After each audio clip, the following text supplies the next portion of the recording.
మన ప్రాంతంలో ఎక్కువ అనావృష్టి పీడిస్తుంటుంది. ఇది వాస్తవికతలో నుంచి వచ్చింది. ఒకే మాట చెబుతా, వాస్తవాన్ని చూసి కవిత ఈ పాట రాశాను.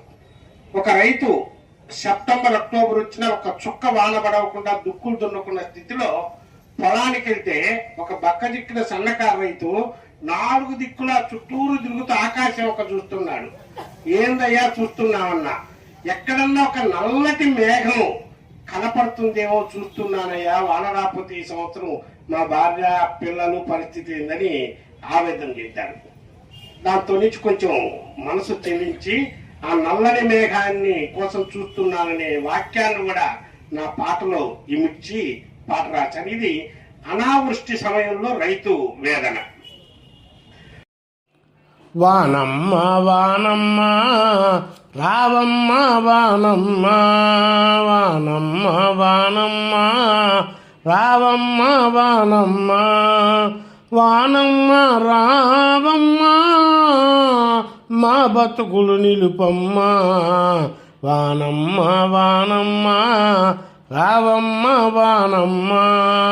నిన్ను నేలమ్మను నమ్మి నాగేలు పట్టేటోళ్ళం, ఇంటిల్లా పాది చెమట శమశక్తిగా మార్చేటోళ్ళం, మెట్ట భూముల్లోనే మెతుకులు పండించేటోళ్ళం, అందరికీ అన్నం పెట్టి ఆకలిని తీర్చేటోళ్ళం, జీవనమే జీవితమంటూ జీవనమే జీవితమంటూ జీవించే వాళ్ళము అమ్మ, వానమ్మ వానమ్మ రావమ్మ వానమ్మ.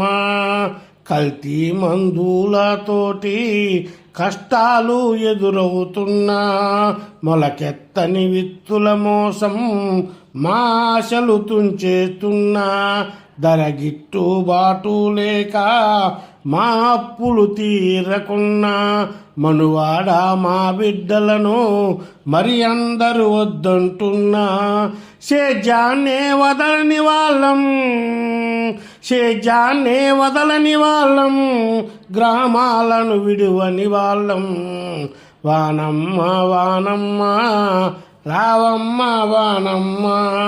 చిత్త స్వాతి కార్తెల చినుకూరాలాకపోయే పదునయ్యే అదను కాలం పరిగెత్తిపోతా ఉండే, ఎండు దుక్కి తడవాలేదు ఎద్దులు రంకెయ్యాలేదు, ఎండు దుక్కి తడవాలేదు ఎద్దులు రంకెయ్యాలేదు, నల్లాని మేఘం కోసం 4 దిక్కులు చూస్తూ, నల్లాని మేఘం కోసం 4 దిక్కులు చూస్తూ, దిగజారిన గుండె ధైర్యం దీనంగా వేడుతుంది, దిగజారిన గుండె ధైర్యం దీనంగా వేడుతుంది, వానమ్మ వానమ్మ రావమ్మ వానమ్మ, రావమ్మ వానమ్మ.